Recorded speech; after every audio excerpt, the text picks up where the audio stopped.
সুতরাং এগুলো কোনো কিছুই দিল লাগানোর জন্য না। কি লাগানোর জন্য না? দিল লাগানোর জন্য না। একমাত্র দিল লাগবে কার সাথে?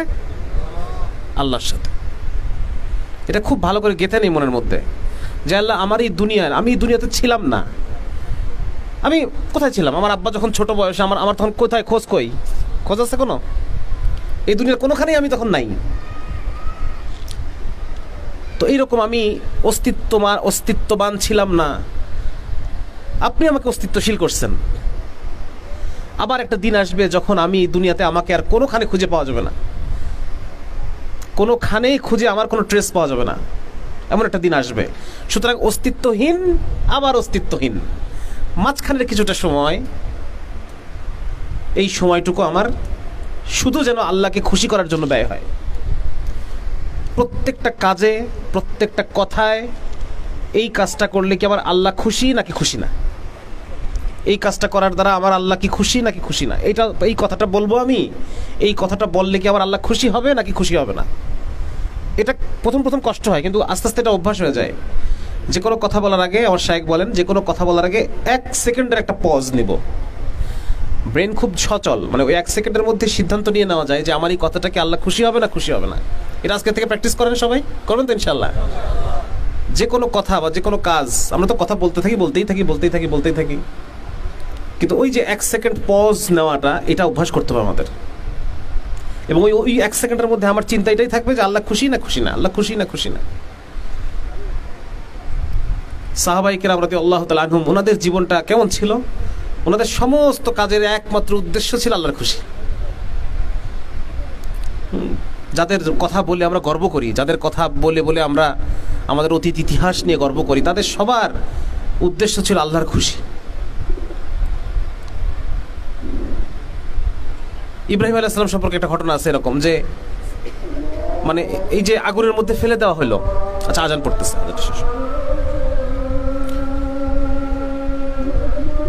আল্লাহু আকবার, আল্লাহু আকবার।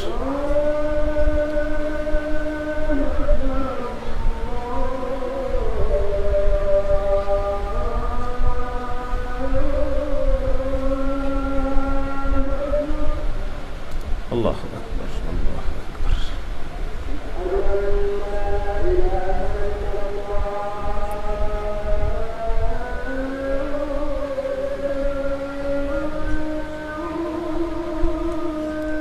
আশহাদু আল্লা ইলাহা ইল্লাল্লাহ।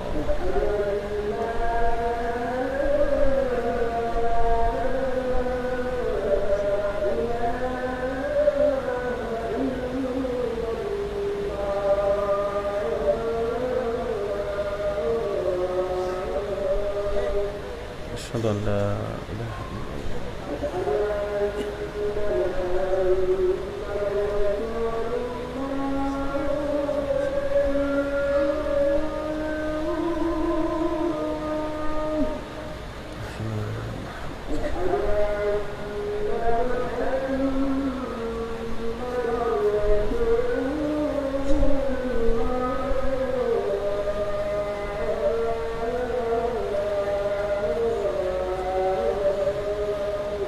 أشهد أن محمد رسول الله.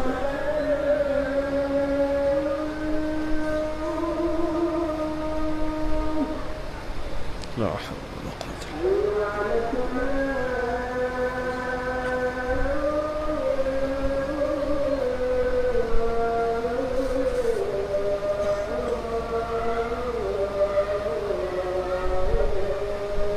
لا حول ولا قوة إلا بالله.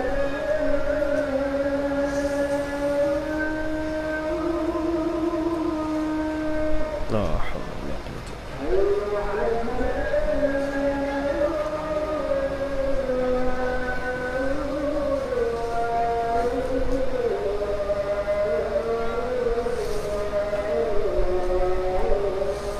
لا حول ولا قوة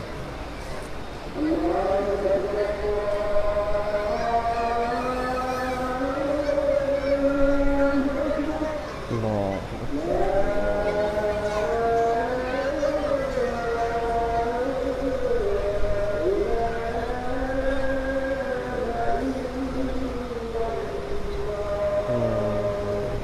اللهم صل على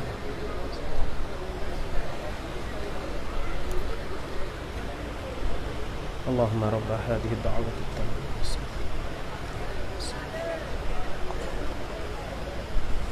ربه أشهد أن لا إله إلا الله وحده لا شريك له. আচ্ছা, আলহামদুলিল্লাহ। নামাজ একবারে শেষে না, শেষ হলে নামাজ, আচ্ছা ঠিক আছে। তো আলহামদুলিল্লাহ, গতকালকে অনেক বুদ্ধিবৃত্তিক আলোচনা আপনারা শুনে ফেলছেন, এই জন্য আমি আর ওইদিকে যাচ্ছি না। আমি অন্যকে মৌলিক জিনিসের দিকে যাচ্ছি, যেটা না হইলে আসলে কোনো কিছুতেই আমার কোনো লাভ নাই। সারা পৃথিবীতে ইসলামী রাষ্ট্র কায়েম হয়ে গেল, খেলাফত কায়েম হয়ে গেল, আল্লাহর সাথে আমার সম্পর্ক হইল না, তার কোনো লাভ আছে? সবাই সব পেয়ে গেল, সব হয়ে গেল, শুধু আল্লাহর সাথে আমার যে সম্পর্কটা আল্লাহর সাথে, ওই সম্পর্কটা আমি বানাইতে পারলাম না। এটা দিয়ে লাভ হলো না, তাই না? ওই যে বলে না যে মিষ্টি, অনেক মিষ্টি, একজন লোক কোনোদিন মিষ্টি খায় নাই, তো সে তো বলেই যাচ্ছে যে হ্যাঁ অনেক মিষ্টি, অনেক মিষ্টি, অনেক মিষ্টি, কি কখনো সে খায় নাই কখনো, তাহলে সে কি বুঝতে পারলো জিনিসটা আসলে কি, আসলে কেমন মিষ্টি সেটা? তো ভাই, আমার কথা হচ্ছে এটা যে আল্লাহ রাব্বুল আলামিনের সাথে ব্যক্তিগত সম্পর্ক তৈরি করেন, এটা করা যায়। সম্পর্ক কি? সম্পর্ক মানে ওয়ান ওয়ে সম্পর্ক হয় না, সম্পর্ক কি হয়? Two way. প্রতিটা মুহূর্তে মুহূর্তে আমি অনুভব করতে পারবো যে আল্লাহ আমার সাথে আছেন। হ্যাঁ, এই যে আমরা কত গল্প পড়ি, কত ধরনের কত ঘটনা পড়ি, যে সাহাবায়ে কেরাম রাদিয়াল্লাহু তাআলা তারা পানির ভিতরে ঘোড়া ছোটাই দিচ্ছেন, তারপর হচ্ছে অনেক ধরনের ঘটনা পড়ি না আমরা, যে তারা কত বীরত্ব। জুবাইর ইবনে আওয়াম রাদিয়াল্লাহু তাআলা আনহু যখন শত্রু দলের মধ্যে ঢুকতেন, খালি হাতে খালি গায়ে হয়ে যেতেন, কোনো বর্ম পড়তেন না উনি। ঘোড়ার পিঠে চড়তেন, দুই হাতে দুটো তরবারি নিতেন, আর ঘোরাইতে ঘোরাইতে শত্রুর মধ্যে ঢুকতেন, আবার ওইভাবে শত্রুর মধ্যে থেকে বেরোয় চলে আসতেন। তো এই যে এগুলো সম্ভব কখন হবে? যখন আল্লাহর সাথে আমার সম্পর্ক হবে, ঠিক না? আমি যখন অন্তরে প্রতিটা লোমকূপ থেকে আমি বিশ্বাস করবো যে আমার সাথে আল্লাহ আছে, এটা তখন সম্ভব, আদারওয়াইজ এটা সম্ভব না। আর নাহলে পরে তখন যুদ্ধের ময়দানে তখন মনে পড়বে, বাচ্চার চেহারা মনে আসবে, স্ত্রীর চেহারা মনে আসবে। হ্যাঁ, শয়তান তো ওয়াসওয়াসা দেয়, সবচেয়ে বেশি ওয়াসওয়াসা দেয় জিহাদের ময়দানে। এই জন্য যখন আমরা দিনের কোনো কাজ করতে যাব, তখন যে ওয়াসওয়াসাটা আসে, ওইটা ওভারকাম করার একমাত্র উপায় যদি আল্লাহ রাব্বুল আলামিনের সাথে আমার ব্যক্তিগত সম্পর্ক তৈরি হয়। এই জন্য এটা আমি খুব জোর দিতে চাই, যারা দাওয়াতের, আপনারা যারা দায়ী হবেন, আপনারা যারা এই উম্মতের মধ্যে দ্বীনি বিপ্লবের চেতনার জন্য কাজ করবেন, ইসলামী শরিয়াকে দুনিয়াতে আবার ফিরে আনার জন্য কাজ করবেন, সবার আগে আপনাদের জন্য প্রয়োজন হবে আল্লাহ রাব্বুল আলামিনের সাথে ব্যক্তিগত সম্পর্ক। এই কথাটা আমাদের ব্র্যাকেটে থেকে যাচ্ছে, আমরা এই কথাটা বলতে পারতেছি না। অনেক কিছু বলতেছি, বুদ্ধিভিত্তিক আলোচনা হচ্ছে, দিক নির্দেশনা আসতেছে, কিন্তু এই কথাগুলো আসতেছে না। এই কথাগুলো আসতে হবে, এই কথাগুলো আলোচনা করতে হবে। আপনার হাত ধরে যে লোকগুলো দ্বীনের পথে আসবে, সবার আগে রাসূলুল্লাহ সাল্লাল্লাহু আলাইহি ওয়াসাল্লাম কি করতেন? সাহাবায়ে কেরামের সাথে আল্লাহর সম্পর্ক করাই দিতেন। সাহাবায়ে কেরামের মধ্যে এত বেশি আল্লাহ তাআলার বরত্বের কথা আলোচনা, এত বেশি উনি আল্লাহ রাসূল করাইতেন। এবং আপনি দেখবেন যে মাক্কি জিন্দেগিতে যে সূরাগুলো আসছে, এইগুলাতে আল্লাহর বরত্বের কথা আলোচনা আছে বেশি বেশি। আল্লাহ কত বড়, কত, হ্যাঁ, আল্লাহ তাআলা মুহিত, সব কিছু এনকম্পাস করে আছে। আল্লাহ তাআলা কাদির, আল্লাহ তাআলা সামিউন আলিম, আল্লাহর যত বরত্ব আছে সব কিছু ওই সময়ে বেশি বেশি সূরায় নাজিল হচ্ছে, আল্লাহর পরিচয়। এবং এইগুলো সাহাবীরা চর্চা করতেছেন, একজন আরেকজনকে শেখাচ্ছেন, নিজেদের মধ্যে আলোচনা করতেছে, হ্যাঁ, পরিবারে গিয়ে আলোচনা হচ্ছে। এই কথাগুলো ভেঙে ভেঙে, আল্লাহর পরিচয়গুলোকে ভেঙে ভেঙে আলোচনা করতেছেন তারা। এবং এগুলো করার দ্বারা তাদের অন্তরের মধ্যে কি আসতেছে? আল্লাহর পরিচয়, মারিফাত। কোরআনের মধ্যে আল্লাহ তাআলা বলতেছেন, ওমা খালাকতুল জিন্না ওয়াল ইনসা ইল্লা লিয়াবুদুন। ইবনে আব্বাস রাদিয়াল্লাহু তাআলা লিয়াবুদুনের তাফসীর করতেছেন লিয়ারিফুন, আল্লাহকে চেনা। যাকে চিনবো তার ইবাদত করতে পারবো, তার গোলামি করব। যাকে চিনবো না তার গোলামি করব? যাকে চিনি না তার গোলামি তো করবো না। সুতরাং আল্লাহ রাব্বুল আলামিনের পরিপূর্ণ গোলামির জন্য তাকে পরিপূর্ণ রূপে চেনা দরকার, ঠিক না? চেনা দরকার। এবং এই আল্লাহকে চেনার উপায় হচ্ছে যে কোনো অদৃশ্যের বিষয়ে আল্লাহ রাব্বুল আলামিন, জান্নাত, জাহান্নাম, এইগুলোর পরিচয় অন্তরের মধ্যে আনা। আজকে তো আমরা বিভিন্ন বুদ্ধিবৃত্তিকভাবে আল্লাহর উপর ঈমান আনতেছি। হ্যাঁ, আমরা বিভিন্ন রকম বিভিন্ন প্রশ্নের উত্তর, সেগুলো সলভ হচ্ছে, সেগুলো নিয়ে আলোচনা হচ্ছে, এটাকে আমরা বুদ্ধিবৃত্তিকতা বলতেছি। কিন্তু ঈমানটা যেন এই পর্যায়ে না থাকে, এটা যেন স্বতঃস্ফূর্ত হয়ে যায়। ঈমান আর আমি যেন একাকার হয়ে যাই। আমার কথাটা বুঝতে পারতেছেন আপনারা? জটিল মনে হচ্ছে বিষয়টা? মানে ঈমান আমার একদম শরীরের প্রতিটা কোষ থেকে ঈমান আসবে, শুধু ব্রেন দিয়ে ঈমান আসবে না, ঈমানটা শুধু ব্রেনে থাকবে না, পুরা শরীরের মধ্যে ঈমান চলে আসবে। এই পর্যায় পর্যন্ত আমার ঈমানকে নিতে হবে। এই জন্য কি করতে হবে? বেশি বেশি অদৃশ্য যে বিষয়গুলো আছে, আল্লাহ রাব্বুল আলামিন আছেন অদৃশ্য জগতের, হ্যাঁ, তারপর হচ্ছে জান্নাত, জাহান্নাম, কবর, হাসর, মিজান, এই বিষয়গুলো নিয়ে আপনারা যত বেশি আলোচনা করবেন, মুখে আলোচনা করবেন, তত বেশি আপনার ঈমানের মধ্যে আপনি একটা কি অনুভব করবেন? আপনি আল্লাহর অস্তিত্বকে অনুভব করবেন, যে আল্লাহ উপস্থিত আছে আমার সাথে। এই ব্যাপারটাকে আমি এভাবে বোঝার চেষ্টা করি। ধরেন আপনি নামাজ পড়তেছেন একটা একাকী রুমে, ওই রুমে যদি আপনার মা ঢুকে খাটে বসে আছে, আপনি কিন্তু মার দিকে তাকাচ্ছেন না, কিন্তু আপনি ফিল করতেছেন যে আপনার সাথে রুমে আরেকজন আছে। এটা অনুভব করা যায় না বিষয়টা? যে একজন রুমে ঢুকছে, সে বসে আছে রুম থেকে এখনো বের হয় নাই, আমি নামাজ পড়তেছি, সুতরাং আমি ফিল করতেছি যে আমার সাথে এই রুমে আরেকজন আছে। আল্লাহ রাব্বুল আলামিনকে ওইভাবে অনুভব করতে হবে, আমাদের প্রতি মুহূর্তে অনুভব করতে হবে যে এখন আল্লাহ তাআলা, মানে একটা অস্বস্তি লাগে, আমি কি যা ইচ্ছা তাই করতে পারি না তখন, ঠিক না? যদি আমি অনুভব করি যে আমার সাথে রুমে আরেকজন আছে, তখন কি আমি যা ইচ্ছা তাই করতে পারবো না। তো আল্লাহ রাব্বুল আলামিনকে ওইভাবে অনুভব করতে হবে যে প্রতি মুহূর্তে মুহূর্তে আমার সাথে আল্লাহ আছে। এবং তখন আল্লাহ, দেখেন, মুসলমান কখনোই আল্লাহ তাআলার সাহায্য ছাড়া বিজয় লাভ করে নাই, কোনো দিনই করে নাই। বদরের যুদ্ধে দেখেন, মুসলমানদের যত যুদ্ধের ইতিহাস আছে সবগুলো দেখেন, মুসলমানরা সংখ্যায় অল্প আর কাফেররা সংখ্যায় অনেক, সংখ্যায় বহু। মুসলমানদের অস্ত্রশস্ত্রগুলা পুরাতন, হ্যাঁ, অস্ত্রশস্ত্র পরিমাণে কম, পুরাতন অস্ত্র, আর ওদের আধুনিক অস্ত্র, আধুনিক সেনাবাহিনী। মুসলমানদের সৈন্যদের পায়ে জুতা পর্যন্ত নাই, আর ওদের সব কিছু আছে। এই অবস্থায় মুসলমানরা জয়লাভ করছে না? এটা কি নর্মালি মানে সমীকরণে মেলে? আজও পর্যন্ত যে মিলিটারি সায়েন্স, সেখানে মুসলমানদের প্রত্যেকটা যুদ্ধকে খুব মানে গুরুত্ব সহকারে পড়ানো হয়। এবং এই যুদ্ধটা মুসলমানরা কেন জিতলো, এটার বিভিন্ন তর্ক বিতর্ক এগুলো আছে। কিন্তু আসলে মুসলমান কেন জিতছে বলেন তো? আল্লাহর সাহায্যে। আর আল্লাহর সাহায্য কি এমনি এমনি আসবে? আজকে আমি যে অবস্থায় আছি, এই অবস্থায় কি আল্লাহর সাহায্য আসবে? আমি আশা করতে পারি আল্লাহর সাহায্য? পারি না, কারণ আল্লাহর সাথে আমার ওই সম্পর্কটা হয় নাই। ওই সম্পর্কটা, আমি আল্লাহকে একটা কথা বললে আল্লাহ যে শুনে ওই জিনিসটা আমাকে দিবে, এই সম্পর্কটাই আমার এখন আল্লাহর সাথে হয় নাই।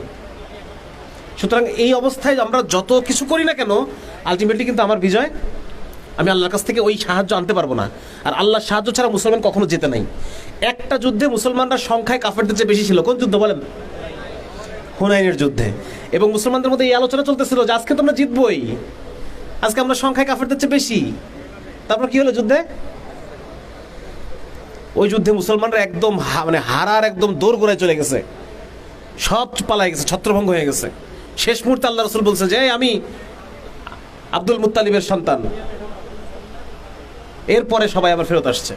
এবং আল্লাহ কোরআনের মধ্যে বলছেন যে এই কারণে তোমাদের এই বিপর্যয়। এই জন্য ভাই, মানে একটা ইসলামী ফৌজ হচ্ছে এমন একটা ফৌজ, যে ফৌজের সাথে আল্লাহর সম্পর্ক সরাসরি, প্রত্যেকের সাথে। প্রত্যেকের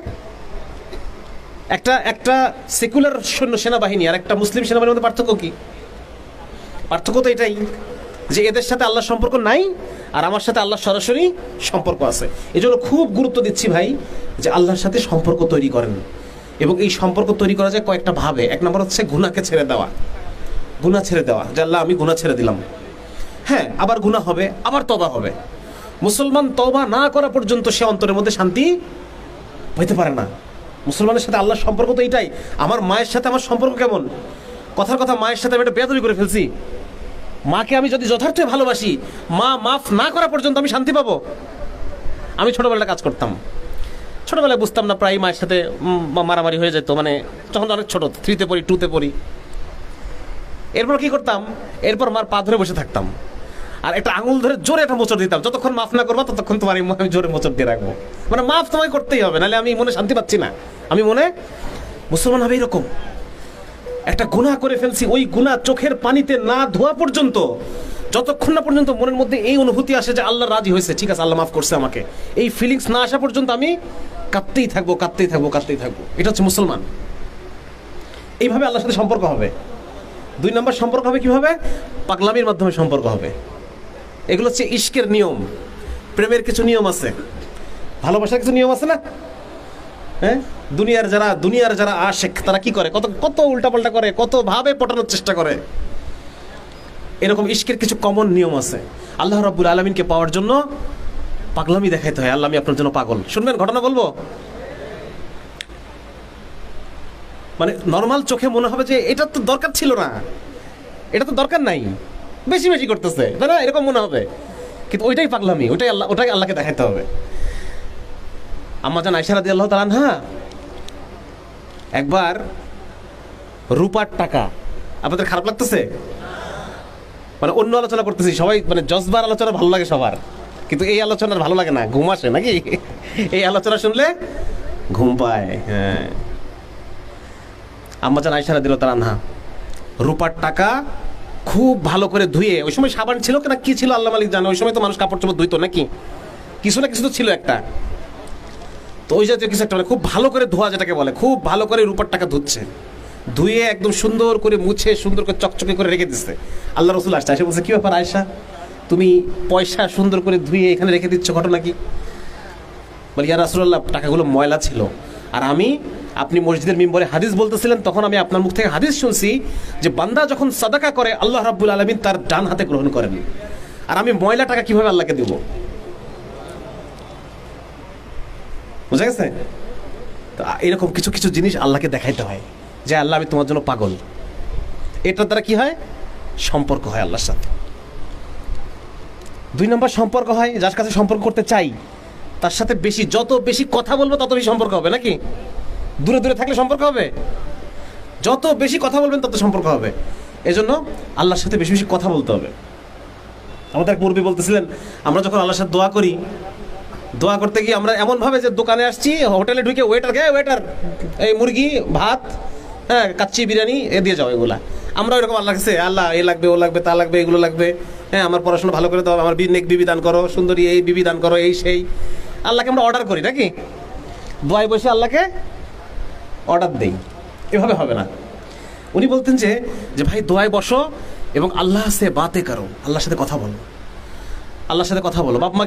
বাবা মার সাথে কথা বলি না, বন্ধুর সাথে কথা বলি না, কথা বলি তো, সেরকম আল্লাহর সাথে কথা বলতে হবে। একবারে মনোজাতটা ধরে বলবো যে আল্লাহ আপনি তো জানেনই আমি এই সমস্যার মধ্যে আছি, এখন কি করবো আপনি আমাকে একটু বলে দেন। হ্যাঁ, ইনাহে বিনাহে যতভাবে বলা সম্ভব এইভাবে বলতে হবে আল্লাহ। এবং একটা হাদিস আছে খুব সুন্দর, আল্লাহর সাথে কীভাবে কথা বলতে হয়। আল্লাহর সাথে কথা বলার ক্ষেত্রে কোনো আদব নাই, এটা একটা মজার জিনিস। আল্লাহকে তুই করে বলা যায়, যা ইচ্ছা তাই বলা যায়। রাসূলের একটা হাদিসে আছে, আল্লাহ রাসূল সাল্লাল্লাহু আলাইহি ওয়াসাল্লাম বলেন যে কোনো বান্দা যখন তওবা করে তখন আল্লাহ কেমন খুশি হন। সাহাবীদেরকে জিজ্ঞেস করতেছেন, বান্দা যখন তওবা করে আল্লাহ কেমন খুশি হন? তো বলতেছেন যে উনি উদাহরণ দিচ্ছেন, ধরো এক লোক বিরাট মরুভূমির মধ্যে, কেউ নাই, মানে দূর দূর পর্যন্ত কোনো জনপদ নাই, এই মরুভূমির মধ্যে এই লোকের হঠাৎ করে উটটা হারায় গেছে। তার মানে কি? সে এখন এখানে মরতে হবে, তার উট হারায় গেছে মানে সে আর কোনোখানে ফিরতে পারবে না।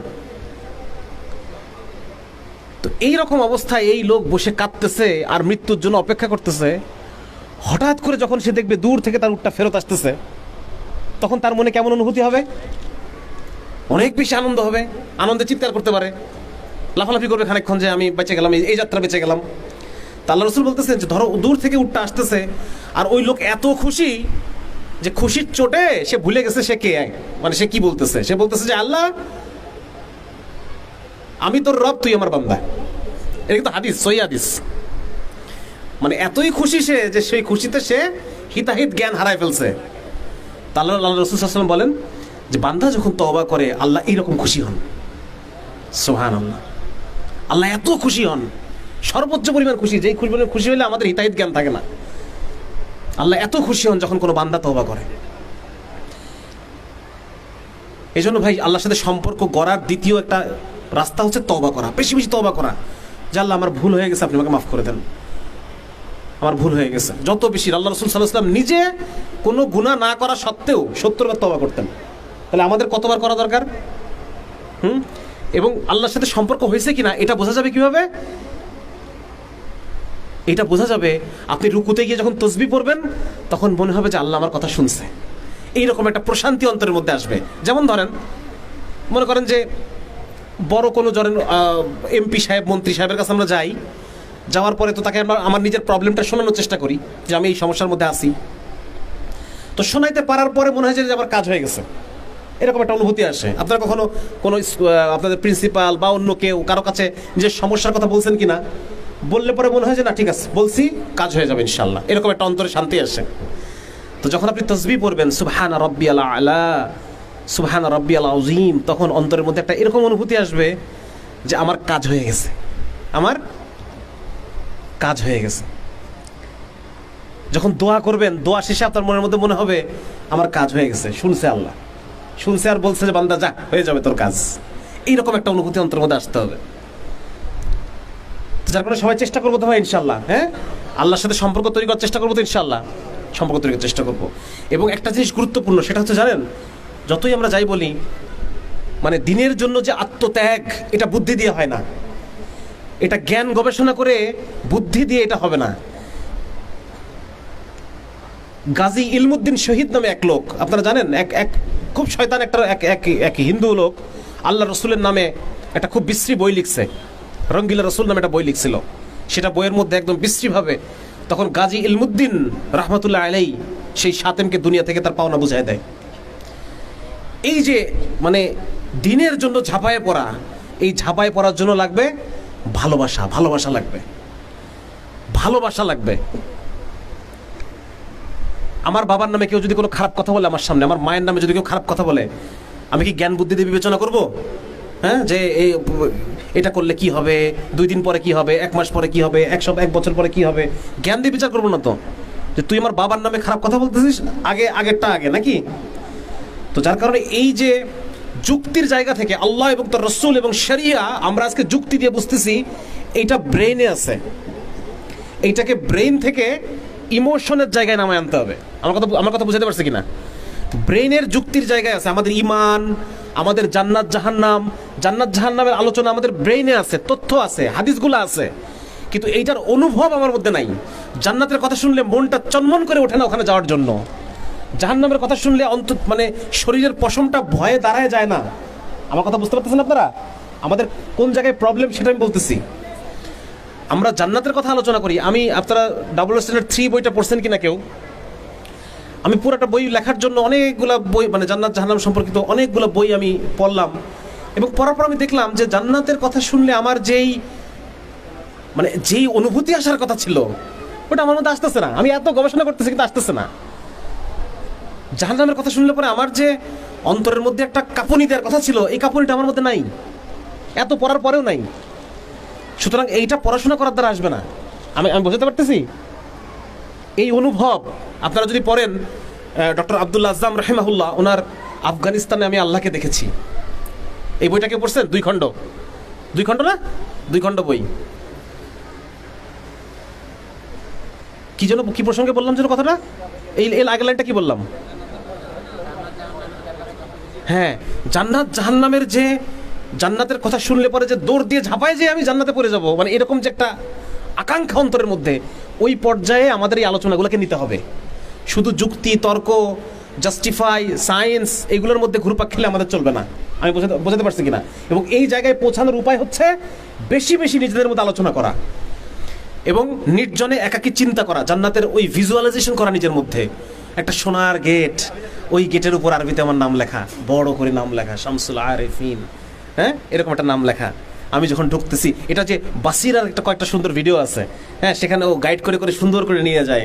এছাড়াও ওই যে হেয়ার আফটার সিরিজের মধ্যে, হেয়ার আফটার সিরিজটা আমি মনে করি প্রতি মাসে আমাদের শোনা দরকার। জান্নাত জাহান্নামের ওই আগ্রহ নিজের জীবনের মধ্যে আনার, ভাই এগুলো তো ভিজুয়ালাইজ করা জিনিস। আলী রাদিয়াল্লাহু তাআলা আনহুকে আলী রাদিয়াল্লাহু তাআলা বলতেছেন যে আমার সামনে যদি জান্নাত আনা হয় তবু আমার ঈমান এতটুকু বাড়বে না, আমার সামনে যদি জাহান্নামকে আনা হয় তবু আমার ঈমান এতটুকু বাড়বে না, বাড়ার কিছু নাই, যা হওয়ার অলরেডি আছেই সেটা। আমি যেন জাহান্নামীদের আর্তনাদ আমি যেন নিজের কানে শুনতেছি, জান্নাতীদের খোশ গল্প হাসি মজাক যেন আমি নিজের চোখে দেখতেছি। আমার এখন অবস্থা এরকম। এক সাহাবী এসে বলছে, ইয়া রাসূলুল্লাহ, নবীজি জিজ্ঞেস করতেছে যে হে হারিস, তুমি সকালটা কিভাবে কাটাইছো? উনি বলতেছে, ইয়া রাসূলুল্লাহ, সকালটা আমি ইমানের অবস্থায় কাটাইছি। তা বলছে, ঠিক আছে, ভেরি গুড। তা ইমানের অবস্থায় যে কাটাইছো এটার হাকিকত কি? তুমি কিভাবে বুঝলা যে তুমি ইমানের অবস্থায় কাটাইছো? বলছি, ইয়া রাসূলুল্লাহ, সকালটা আমি এইভাবে কাটাইছি যে আমি যেন জান্নাতীদের আলোচনাগুলো শুনতেছি আর জাহান্নামীদের ওই চিৎকারগুলো যেন আমি শুনতে পাচ্ছি। এই অবস্থায় আমার সকাল হয়েছে।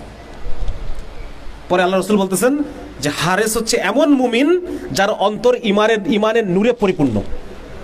সুতরাং আমাদের এই পড়াশোনার জায়গা আর এই বুদ্ধিবৃত্তিক জায়গা থেকে ইমান, আল্লাহর প্রতি ভালোবাসা, আল্লাহর অনুভব, আমি তাকওয়া শব্দটাকে আমি বাংলা করি স্রষ্টানুভূতি, আল্লাহ প্রেজেন্ট থাকার অনুভূতি। বুঝতে পারছি? আমি যে লোকের মধ্যে তাকওয়া আছে, আল্লাহ প্রেজেন্ট থাকার অনুভূতি আছে, সে গুনাহ করতে পারবে? আল্লাহ এখন এই মুহূর্তে প্রেজেন্ট। হাদিসের মধ্যে আসছে যে তোমরা যখন 2 জন পরামর্শ করো তার মধ্যে 3য় জন থাকি আমি, তোমরা যখন 4 জন পরামর্শ করো তার মধ্যে 5ম জন থাকি আমি। সুতরাং এই যে আল্লাহর অনুভব, জান্নাতের অনুভব, গভীরে অনুভব, আপনি চোখ বন্ধ করেন, চোখ বন্ধ করে অনুভব করেন যে আপনি জান্নাতের মধ্যে হাঁটতেছেন। এই যে অনুভব, একটা হচ্ছে জ্ঞান, একটা হচ্ছে অনুভব, দুটো আলাদা জিনিস। একটা হচ্ছে ব্রেনের মধ্যে যুক্তির জায়গায় তর্কের জায়গায় জিনিসটা আছে, আর একটা হচ্ছে আপনার আবেগের মধ্যে জিনিসটা মিশে গেছে, অনুভবের মধ্যে জিনিসটা মিশে গেছে, আপনার সত্তার সাথে মিশে গেছে, দুটো আলাদা জিনিস। এজন্য খুব গুরুত্ব দিচ্ছি আমি, যদিও এই আলোচনাগুলো শুনতে একটু বোরিং লাগে, কিন্তু এই আলোচনাগুলো আমাদের মধ্যে থাকতে হবে এবং আমাদেরকে দিন ইসলামের সাথে মিশে যেতে হবে। ইসলাম এবং আমি আলাদা কোনো অস্তিত্ব না। এক ভাই আমাকে জিজ্ঞেস করছেন যে ইসলাম, তুমি তো ইসলামের কাজ করো কিন্তু তোমার তো একটা ব্যক্তিগত জীবন আছে, এই দুটার মধ্যে ডিফারেন্সিয়েট কিভাবে করবা? এমন ভাই, ডিফারেন্সিয়েট করার কিছু নেই। আমি প্রতি মুহূর্তেই মুসলমান। আমি যখন আমার বাচ্চার সাথে খেলি তখনও আমি তাকে ইমান শেখাই, আকীদা শেখাই, তখন আমি মুসলমান। সুতরাং আমি ডিফারেন্সিয়েট করতে পারবো। আমি যখন বাথরুম করতেছি, টয়লেট করতেছি, তখনও কি সেখানেও কিছু নিয়মকানুন আছে না, ইসলাম আছে না? সুতরাং এর মধ্যে তো ডিফারেন্সিয়েট করতে পারতেছি না আমি যে আমার লাইফের মধ্যে কতটুকু ইসলাম আর কতটুকু ইসলাম ছাড়া। এজন্য এটা খুব গুরুত্বপূর্ণ ভাই যে আমার এই প্রতিটা বিষয় আল্লাহ এক হচ্ছে। আল্লাহ আমি আমার বইগুলো সাধারণত এই বুদ্ধিবৃত্তিক টাইপেরই বই, কিন্তু এটার মধ্য দিয়ে আমার উদ্দেশ্য হলো যে যারা আমরা বুদ্ধিবৃত্তিকভাবে আগাইতে, মানে ইসলামের রাস্তায় আগাইতে পারতেছি না, বিভিন্ন প্রশ্ন আমাদেরকে বাধা দিচ্ছে, এই বাধাগুলো সরায় দেওয়া। কিছু কিছু ভাই আছে তারা শুধু দেখাচ্ছে প্রত্যেকটা জায়গায় খালি সায়েন্স টেনে আনবে আর ওইটার মধ্যেই ঘুরপাক খাবে খালি বারবার। এটা তো উদ্দেশ্য না। উদ্দেশ্য হচ্ছে আপনার যখন সন্দেহ সংশয়গুলো মিটে গেছে, আপনি এখন সামনে যত জোরে পারেন আগায় যাবেন, আল্লাহর দিকে আগায় যাবেন, আল্লাহ রসুল দিকে আগায় যাবেন, ইসলামের দিকে, আল্লাহকে অনুভব করার দিকে, জান্নাতকে অনুভব করার দিকে আরো বেশি আগায় যাবেন। আমরা সিরাত পড়তেছি কিন্তু সিরাতটা অনুভব করতেছি না। আল্লাহ রসুলের ওই যে বাস্তবতা, হ্যাঁ, আপনারা পড়ান মন্দির বইটা যদি কেউ পড়েন, আমি একটু চেষ্টা করছি এটাকে অনুভব করানোর। নবীজি মদিনায় ঢুকতেছে আর ওই সময় ইয়াসরিবে যে খুশি, ওই খুশিটা অনুভব করেন। মদিনার বাজারে যে সাহাবীদের পদধ্বনি, পরস্পর আলাপ আলোচনা, এগুলোকে মানে অনুভব করার বিষয় আছে। আল্লাহ রসুল যখন হিজরত করতেছেন, আলী রাদিয়াল্লাহু তাআলা বিছানায় শোয়া রাখলেন আর উনি বের হচ্ছেন, ওমা রমাইতা ইযা রমাইতা ওমা কিন্নাল্লাহ রামা, মাটি ছুঁড়ে মারলেন আর সমস্ত কাফেররা চোখ চুলকাচ্ছে আর রাসূল সাল্লাল্লাহু আলাইহি ওয়াসাল্লাম বের হয়ে চলে যাচ্ছেন। এই বিষয়গুলো ভিজুয়ালাইজ করা, অনুভব করা, এগুলোর সাথে নিজের শরীরের যে লোম নাড়ায় যাওয়া, শরীর কেঁপে ওঠা, এই সারাগুলো আছে কিনা আমার?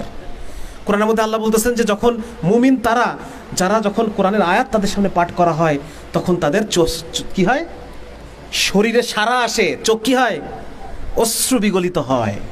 তার মানে আমার এই আলোচনাগুলোর দ্বারা আমার শরীর সারা দিচ্ছে কিনা? আমি অনেক শব্দ দিয়ে অনেক কষ্ট করে বোঝানোর চেষ্টা করতেছি জিনিসটা, আমার মনে হয় জিনিসটা বোঝা গেছে, তাই না? হ্যাঁ। এবং রাসূলুল্লাহ সাল্লাল্লাহু আলাইহি ওয়াসাল্লামকে মহাব্বত, ভালোবাসা, এইটা চিরটা কাল মুসলমানদের একটা ড্রাইভিং ফোর্স। মুসলমানরা যে এই যে দলে দলে যে আমাদের সাহাবায়ে কেরাম, তাবিঈন, তাবিঈন দলে দলে আল্লাহর রাস্তায় জীবন দেওয়ার জন্য প্রস্তুত হয়ে গেছে, হ্যাঁ, ইশকে রাসূল, ইশকে নবী, এটা একটা খুব গুরুত্বপূর্ণ ড্রাইভিং ফোর্স। আল্লাহ রাসূলকে ফিল করতে হবে, আমাদের অনুভব করতে হবে। আল্লাহর যে আমার উপরে যে আল্লাহর হক, এই হক আমি আদায় করতেছি কিনা, আমার উপরে আল্লাহর রসুলের যে হক আছে এই হক আমি আদায় করতে পারতেছি কিনা। একবার আম্মাজান আয়েশা রাদিয়াল্লাহু তাআলা আনহা রসুলকে বলতেছেন যে ইয়া রাসূলুল্লাহ, আপনি আমার জন্য দোয়া করেন।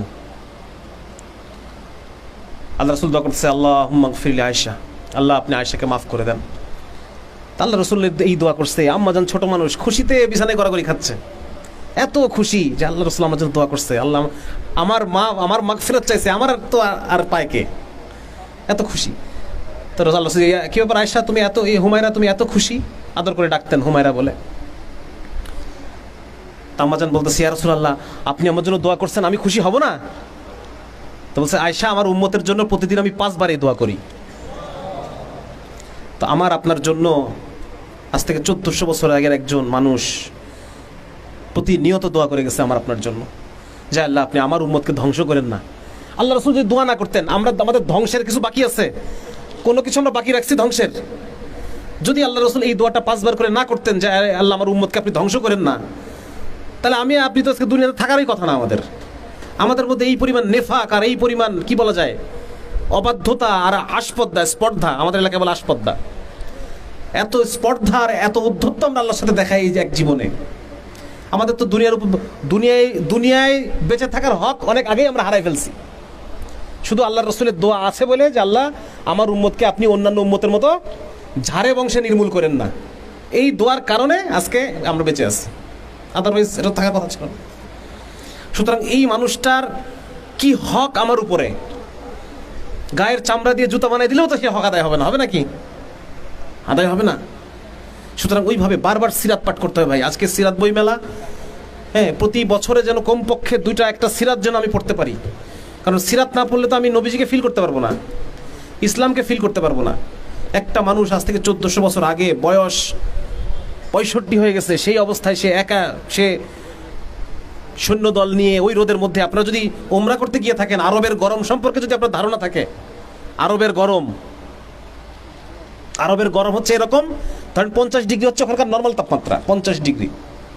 মানুষ এখন তো বাইরে থাকে না, মানুষ এখন সব ঘরের মধ্যে, সারাদিন কোনো মানুষ পাবেন না, ওদের রাতের পর থেকে দিন শুরু, মানে কি বলা যায়, জমজমাট শহর শুরু রাতের পর থেকে, দিনের বেলা বের হওয়া যায় না। মানে বের হলে মানে চামড়া চিরবির করে ওঠে, চিরবির বোঝেন তো, চামড়ার মধ্যে চিরবির করে ওঠে, এইরকম অবস্থা আবহাওয়া। সেইখানে বর্ম পরিহিত অবস্থায় ওইভাবে মাইলের পর মাইল, 40 মাইল 50 মাইল, মদিনা থেকে বদর হচ্ছে 80 মাইল দূরে, 80 মাইল দূরে বদর। সেইখানে কোনো 2টা মাত্র উট, খালি পায়ে, মানে পায়ে হেঁটে, ওই সময় তো স্যান্ডেলের কনসেপ্টটা এত ভালো ছিল, পায়ে হেঁটে ওই গরমের মধ্যে এই সৈন্যবাহিনী গেছে, ওইখানে অস্ত্র নাই, 2টা মাত্র তরবারি, এই অবস্থায় গেছে তারা। সুতরাং এই দিন ভাই, এই দিনের এই দিন আমার কাছে কি চায়, এটা হচ্ছে আমাদের আগে বুঝতে হবে। হ্যাঁ, আমরা তো মনে করতেছি যে আমরা এটা পৈতৃক সূত্রে মুসলমান, কিন্তু এই দিন আমার আপনার কাছে কিছু চায়। আল্লাহ রাব্বুল আলামিন আমার আপনার কাছে কিছু চান।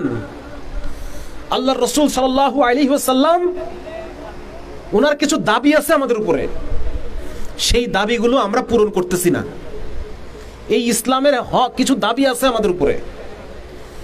আল্লাহ রাব্বুল আলামিন এই দ্বীনকে পাঠাইছেন তার প্রত্যেকটা মানুষ, তার প্রত্যেকটা সৃষ্টি মানুষকে জুলুম থেকে উদ্ধার করার জন্য।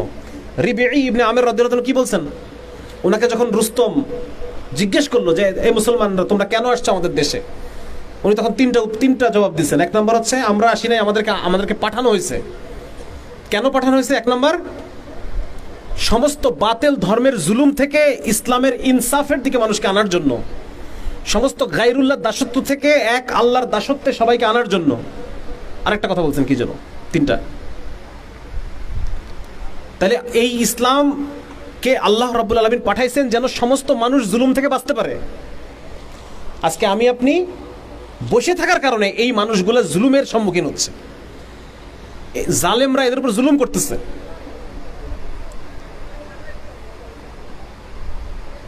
দক্ষিণ আমেরিকা যে মহাদেশ, আপনারা জানেন তো, অনেকে ব্রাজিলের সাপোর্টার আছে, আর্জেন্টিনার সাপোর্টার আছে। দক্ষিণ আমেরিকা মহাদেশে প্রতি বছর 20 লক্ষ কিশোরী বালিকা, তাদেরকে পাচার করা হয় আমেরিকা এবং ইউরোপের পতিতালয়গুলোতে। কতজন? 20 লক্ষ। 20 লক্ষ দুটো শব্দ বলে ফেললাম, কিছুই গেল না, কিছুই আসলো না, কোনো অনুভব আসছে আমার মধ্যে? আসে নাই তো। 20 লক্ষ দুটো শব্দ। অথচ ওই বাবাটা যে তার মেয়েটাকে হারাইছে, বাকি সারাটা জীবন সে তার মেয়েটাকে খুঁজে বেড়াবে রাস্তায় রাস্তায়। বাকি সারাটা জীবন সে জানেও না তার মেয়েটা বেঁচে আছে না মারা গেছে, বেঁচে থাকলে কোথায় আছে। সারাটা জীবন ওই বাপটা পথে পথে খুঁজে বেড়াবে তার মেয়েকে, এই থানায় ও থানায়, এই মর্গে ওই মর্গে, সেখানে কোনোখানে যদি বেওয়ারিশ লাশ পাওয়া যায় সেখানে ছুটে যাবে যে আমার কলিজার টুকরা কিনা। আর ওই মা পাগলের মতো ঘরের মধ্যে, মানে যে যার বাচ্চা হারায়, হ্যাঁ, এরকম কোনো ফ্যামিলি যদি আপনার কখন দেখে থাকেন, মানে এদের শুধু মানে মরে যাওয়া বাকি, আর বাকি সবই এদের হয়ে গেছে এই বাপ মার। তাহলে এই বাবা মার কষ্ট কি এই 20 আর লক্ষ দুটো শব্দে বোঝা গেল? বুঝতে পারছেন? পারেন নাই। তাহলে এই 20 লক্ষ বাবা আর 20 লক্ষ মার যে কষ্ট, এই 20 লক্ষ বাবা মা আমার আপনার নামে নালিশ দেবে না কালকে হাসরের মাঠে? দেবে যে আল্লাহ আপনার মুসলমানরা, আপনি দিন পাঠাইছিলেন, ইসলাম পাঠাইছিলেন আমাদের কাছে যাতে আমরা কষ্ট না পাই, যাতে আমরা মজলুম না হই, যাতে জালেমের হাতকে ধ্বংস করা যায়, এই জন্য আপনি দিন ইসলামকে প্রেরণ করেছিলেন। কিন্তু যাদের কাছে আপনি প্রেরণ করেছিলেন তারা আমার পর্যন্ত নিয়ে আসার মতো গরজ তাদের ছিল না। তারা তাদের বউ বাচ্চা সংসার ব্যবসা এগুলো নিয়ে তারা এতই সুখে ছিল। আপনি জিহাদের বিধান দিয়েছেন, আপনি ইকদামি জিহাদের বিধান দিয়েছেন।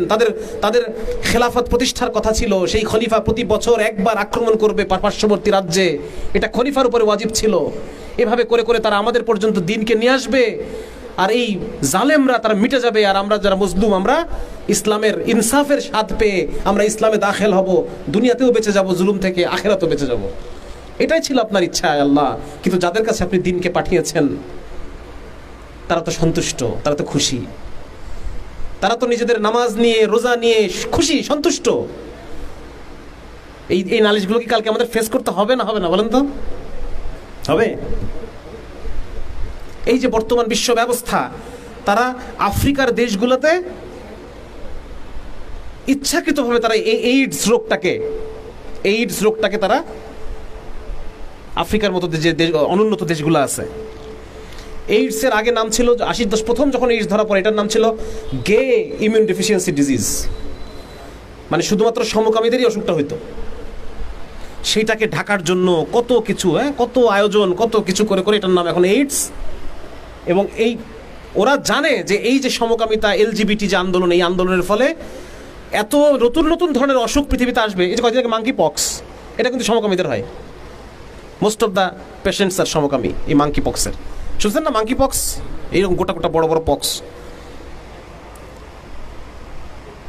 অথচ ওরা এই জীবনযাত্রাটাকে সারা পৃথিবীতে ছড়াই দেওয়ার জন্য পাগল হয়ে গেছে না? পাগল হয়ে গেছে এই মানে ন্যাক্কারজনক এই গর্হিত অপরাধটাকে অধিকার হিসেবে প্রতিষ্ঠা করার জন্য পাগল হয়ে গেছে। সুতরাং এই যে মানুষগুলা, এই মানুষগুলাকে তো বাঁচানো যেত। আজকে যদি সারা দুনিয়াতে ইসলাম থাকতো, আজকে যদি আমরা মুসলমানরা সত্যিকারের মুসলমান হইতাম, তাহলে আল্লাহর এই বান্দাগুলো, আল্লাহর এই মাখলুকগুলা হয়তো বেঁচে যেত, হয়তো তারা এগুলো থেকে বেঁচে থাকতে পারত। কিন্তু আমরা আজকে আমাদের উদাসীনতার কারণে, আমরা এই দিনের যে হক, দিনের দাবিকে না বোঝার কারণে এরা কষ্ট করতেছে। চীন দেশে একটা অনুষ্ঠান হয় কুকুর খাওয়া উৎসব। বছরে একদিন 10,000 কুকুর খেয়ে ফেলে তারা। খাক, সমস্যা নেই, খেতেই পারে। কিন্তু সেই কুকুরটাকে গাছে ঝুলায়ে এক টান দিয়ে জীবিত অবস্থায় পুরো চামড়াটা খুলে ফেলা হয়। আর ওরা মনে করে যে এভাবে যদি প্রসেসিং করা হয় তাহলে কুকুর যে মুসরামুসরি করবে ব্যথায়, এটার দ্বারা গোস্তের টেস্টটা বাড়ে, গোস্তের স্বাদ বাড়ে। তাহলে এই 10,000 কুকুর আমার আপনার নামে নালিশ দেবে আল্লাহর কাছে? হ্যাঁ, যে কমপক্ষে যদি মুসলমানদের এই আমাদের যে কালচার, আমাদের যে ইসলামের দ্বীনের যদি বুঝ ওরা পাইতো, ধরলাম কুকুর খাচ্ছে, কমপক্ষে জবাইটা করে খাইতো, কমপক্ষে মেরে তো খাইতো, এইভাবে জানোয়ারের মতো তো খাইতো না, নাকি এরকম অসভ্যর মতো তার খাইতো না, একটু সভ্যতা তো শিখতো। এইগুলো আমাকে আপনাকে ফেস করতে হবে, কারণ এই ইসলামের একটা দাবি আছে। এই ইসলাম দাবি করে যে এই ইসলামটা ছড়াবে সবখানে। এটা আল্লাহ রসুল সাল্লাহ সাল্লাম বলছেন যে একবার আল্লাহ রসুল মক্কাতে সারাদিন মেহনত করে ঘরে ফেরত আসছেন, মানুষের থুতু গায়ে ধুলাবালি মারছে, কেউ বাড়ির ময়লা আবর্জনা গায়ের উপর নিক্ষেপ করতো ওই সময়। তো যখন আসছে ঘরের ভিতর থেকে ছুটে আসছে আম্মাজান ফাতেমা, কোন কোন রিওয়ায়াতে আসছে আম্মাজান ফাতেমা, কোন কোন রিওয়ায়াতে সরি আম্মাজান না মানে ফাতিমা রাদিয়াল্লাহু তাআলা আনহা, কোন কোন রিওয়ায়াতে আসছে ওনার আরেকটা মেয়ে জাইনাব রাদিয়াল্লাহু তাআলা আনহা। তো এসে ওই ছোট বাচ্চা তার ওড়না দিয়ে বাবার মুখটা মুছে দিচ্ছে, ঘামগুলো মুছে দিচ্ছে, ময়লাগুলো মুছে দিচ্ছে, আর কাঁদতেছে যে আমার আব্বাকে তোমরা কি এই জন্য মারো, এই জন্য তোমরা আমার আব্বার উপর এত নির্যাতন করো, কেন তোমরা আমার আব্বার উপর এত নির্যাতন করো, কাঁদতেছে ছোট বাচ্চা। আর রাসূল সাল্লাল্লাহু আলাইহি ওয়াসাল্লাম তাকে বুকে টেনে নিলেন আর বললেন যে মারে, একদিন তোর বাবার এই দিন প্রত্যেকটা কাঁচা পাকা ঘরে গিয়ে পৌঁছে যাবে, এটা হচ্ছে দিনের দাবি। আর আমরা নাকি দিনের সৈনিক, আমরা নাকি পৌঁছাবো। এই হলো আমাদের অবস্থা। মানে মাঝে মধ্যে তো মানে মনে হয় যে কেন দুনিয়াতে আসি, কেন এই দুনিয়াতে আমি কেন আসি, আমার থাকার উদ্দেশ্যটা কি? আমার থাকার উদ্দেশ্য তো এটাই ছিল যে আমি এই দিনের জন্য কাজ করব। সেখানে আজকে আমরা আমাদের ব্যবসা নিয়ে কেউ ব্যস্ত, কেউ চাকরি নিয়ে ব্যস্ত, আমরা কেউ পরিবার পরিজন নিয়ে ব্যস্ত, এক একজন এক একটা জিনিস নিয়ে ব্যস্ত।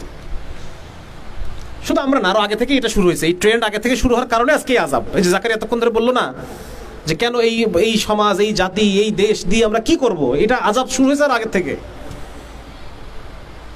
আমাদেরকে সচেতন হইতে হবে যে আমরা আসলে কেন এই আযাবটা আসছে, কেন আমরা আমাদের দায়িত্বটা পালন করি নাই দেখে আযাব আসছে, ঠিক না? আমরা আল্লাহ কি খলিফা নাকি? আল্লাহ রাব্বুল আলামিন আমাদেরকে খলিফা বানিয়েছেন। তা আমি যাকে প্রতিনিধি বানালাম ওই বেটা যাই কাজ করে না, যেটা করতে বলছে এটা করে না, তাকে ওকে রাখবো না নতুন লোক নিয়ে আসবো ওখানে? নতুন লোক নিয়ে আসবো ওখানে। তা আল্লাহ তাআলা যে দায়িত্ব আমাদেরকে দিচ্ছেন, আমরা যদি সেটা পালন না করি স্বাভাবিকভাবেই আমাদের উপরে আল্লাহ নারাজ হবেন। এটা খুব ভালো উদাহরণ দিছিলেন এক মুরব্বী, একজন আলেম একজন উদাহরণ দিছিলেন যে যেই গরু দুধ দেয় এই গরুটাকে, গরুর যে মালিক সে কত আদর করে পালে, তাকে একটা মশারি দেয়, তার একটা ফ্যান, দেখছেন এগুলো আপনার? মশারি দেয়, একটা ফ্যান দেয়, কয়েল ধরায় দেয় নাকি? আর যে গরু দুধ দেয় না তারা কি দেয়, কি করে আপনাদের এলাকায় গরু দুধ না দিলে? হ্যাঁ, কষাইয়ের হাতে দেয়, কষাই সেটারে জবাই করে, সেটারে কাটে, সেটাকে কুচি কুচি করে, মালিকের আর কিছু যায় আসে না। আজকে যে আমরা এত কষ্ট, আমাদের আল্লাহ তাআলা যে কোনো সাড়া দিচ্ছেন না, এবার বুঝতে পারছেন মেলানো যাচ্ছে? যতদিন আমরা আল্লাহ যেটা করতে বলছেন আমরা করছি। হ্যাঁ, ওই যে ইকবালের যদি শিকওয়া আর জবাবে শিকওয়া কবিতা দুটো পড়েন দেখবেন, হ্যাঁ, এটার মধ্যে মুসলমানরা যতদিন পর্যন্ত আল্লাহ রাব্বুল আলামিনের নামকে সামনে নিয়ে, আল্লাহর তাকবীরকে সামনে নিয়ে আল্লাহর এই দ্বীনকে পৃথিবীর কোনায় কোনায় প্রতিষ্ঠা করার জন্য মেহনত করছে, আল্লাহ রাব্বুল আলামিন সমস্ত কাফেরের অন্তরে তাদের ভয় ঢুকাই দিছে। ভয় পাইতো সবাই। ওমরের নাম বলে ইউরোপের মেয়েরা তার বাচ্চাকে ঘুম পাড়াইতো, এই ওমর আসলো, ঘুমা তাড়াতাড়ি ঘুমা, ওমর আসতেছে। ভয় কাফেরের অন্তরে মুসলমানদের জন্য ভয় ছিল। আর যখনই আমরা দিনকে ছেড়ে দিলাম, দিনের মেহনত ছেড়ে দিছি, আমরা জিহাদকে ছেড়ে দিছি, এখন আমাদের অন্তরে আমেরিকা দেখতেছে, অমুক দেখতেছে, তমুক দেখতেছে, হ্যাঁ, ইন্ডিয়া দেখতেছে আমেরিকা এই ব্যবস্থা নেবে, সবাইকে ধরে নেবে, সন্ত্রাসী বলবে, ওদের ভয় আমাদের অন্তরের মধ্যে আল্লাহ ঢুকাই দিচ্ছে। সুতরাং ভাই, আমাদের আসল পাপ বোঝা যাচ্ছে তো? আসল পাপ কোনটা? এটা হচ্ছে আমাদের আসল পাপ। তো এখান থেকে উদ্ধার পেতে হলে 1 নম্বর আমাদের নিজেদেরকে বুদ্ধিবৃত্তিকভাবে তৈরি হতে হবে। 2 নম্বর হচ্ছে আমাদেরকে আধ্যাত্মিকভাবে তৈরি হতে হবে। শুধু বুদ্ধিবৃত্তিক দিয়ে কাজ হবে না। বহু বড় বড় বুদ্ধিজীবী গুজরাই গেছে গত 100 বছরে, অনেক বড় বড় বুদ্ধিজীবী আসছে কিনা জাকারিয়া?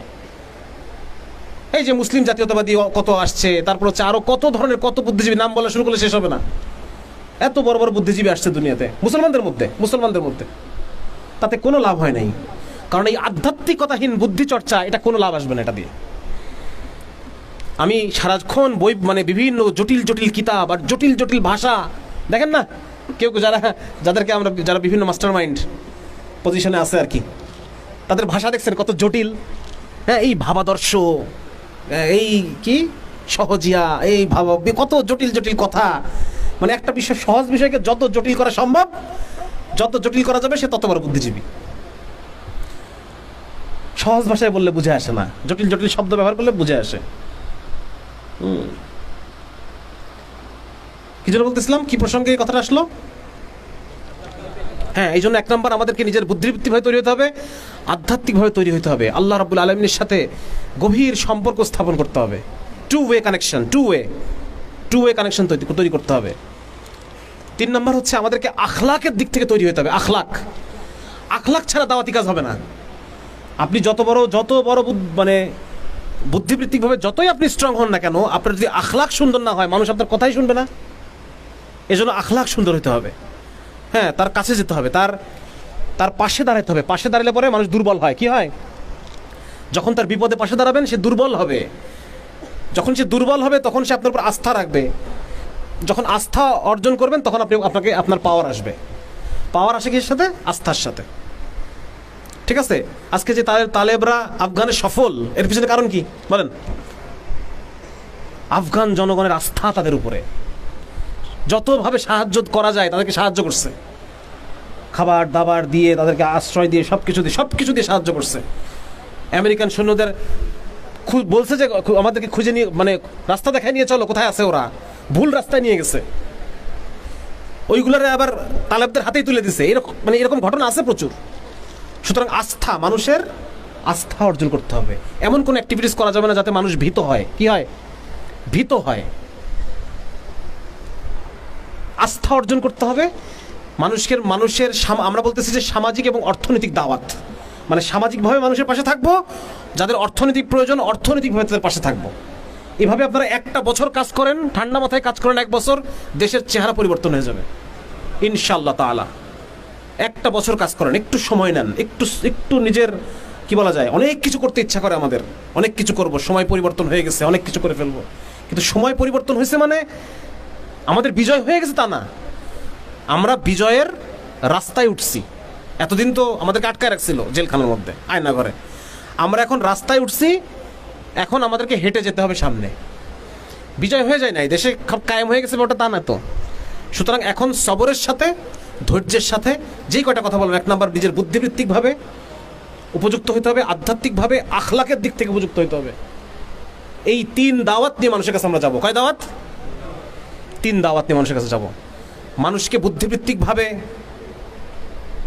মানে তাদের উন্নয়ন করবো আর কি। তারা যে মানুষটার মধ্যে ইসলাম নিয়ে প্রশ্ন আছে সেটা সলভ করব, যার মধ্যে যে ইসলাম নিয়ে উদাসীন তার মধ্যে প্রশ্ন তৈরি করব, বর্তমান সিচুয়েশন নিয়ে তার মধ্যে প্রশ্ন তৈরি হবে। একদিন পর্যন্ত স্কুল কলেজে তার মধ্যে যেটা মাথার মধ্যে ঢুকাইছে ওইটাকে প্রশ্ন করার যোগ্যতা তার মধ্যে তৈরি হবে। 2 নম্বর হচ্ছে আল্লাহ রাব্বুল আলামিনের সাথে কানেকশন তৈরি করব। হ্যাঁ, যে ভাই তুমি আল্লাহর কাছ থেকে আসছো এবং ওই আল্লাহর কাছেই ফেরত যাবা, সুতরাং আল্লাহর সাথে তোমার কানেকশন থাকতে হবে। আমাদের দেহের মধ্যে দুটো, আপনারা বিরক্ত হচ্ছেন? এক হচ্ছে আমাদের দেহ, আর এক হচ্ছে আমাদের রূহ। দেহ হচ্ছে ফিজিক্যাল আর রূহ হচ্ছে মেটাফিজিক্যাল। মানে এটা কোনো বস্তু না। রূহ কোনো বস্তু নাকি? এই রূহ কি? আল্লাহ জিজ্ঞেস করেছে রসুলকে ইহুদিরা জিজ্ঞেস করেছে রূহ কি? আল্লাহ রসুল বলছেন রূহ হচ্ছে আল্লাহর আদেশ। কি এইটার সম্পর্ক আল্লাহর সাথে। আলা বিযিকরিল্লাহি তাতমাইন্নুল কুলুব। এই রুহের শান্তি একমাত্র জিকিরে। রুহের খাবার কি? রুহের খাবার হচ্ছে জিকির। জিকির মানে শুধু তসবিহ টেপা না, অনেক কিছু আছে জিকির। কোরআন তেলাওয়াত করা জিকির, কারোর সাথে দ্বীনি আলাপ করতেছেন ওইটা জিকির, খানিকক্ষণ দোয়া করলেন এটা জিকির, কোরআন তেলাওয়াত করা জিকির, এমনি জিকিরটাও জিকির, প্রত্যেকটা কাজে সুন্নাত দোয়াগুলো পড়া এগুলোও জিকির। কারণ দেখা যাচ্ছে আমাদের মধ্যে কিছু মেহনত আছে, যে মেহনতগুলোর উদ্দেশ্য খেলাফত কায়েম করা, কিন্তু নিজেকে সে শুধরাবে না। তাদের কথা হচ্ছে যে আগে খেলাফত কায়েম হোক, এরপর নিজেকে শুধরাবো। রসুলের মেহনত তো এটা ছিল নাকি এটা? হ্যাঁ, আল্লাহ রসুল কি আগে এটা করছেন যে আগে আমার খেলাফত হইতে হবে, এরপর আমি আবু বকর তৈরি করব, ওমর তৈরি করব? এটা এরকম ছিল? উল্টা তা তো না। বরং আমাদেরকে ব্যক্তি তৈরি করতে হবে, ব্যক্তি থেকে পরিবার তৈরি হবে। দেখেন আল্লাহ রসুলের মিশনটা কি ছিল? প্রথমে ব্যক্তি তৈরি। ব্যক্তি তৈরির পরে ব্যক্তি তো সবখানে গিয়ে দাওয়াত দিতে পারবে না, আউটপুট কম হবে নাকি? এখন আল্লাহ রসুল কি করলেন? পরিবারগুলো তৈরি করলেন। পরিবার হচ্ছে একটা মেশিন। এই মেশিনের মধ্যে যে পড়বে সে হেদায়েত পাবে, তাকে ব্যক্তি দাওয়াত দেওয়া লাগবে না। আমার কথা বুঝতে পারতেছেন আপনারা? একটা হচ্ছে আপনি নিজে হাতে বানাচ্ছেন, হাতে বুনতেছেন, কয়টা বুনতে পারবেন? আরেকটা হচ্ছে আপনি একটা মেশিন তৈরি করলেন, এখন এই মেশিন কতগুলো বুনতে পারবে দিনের মধ্যে? 100, 1000।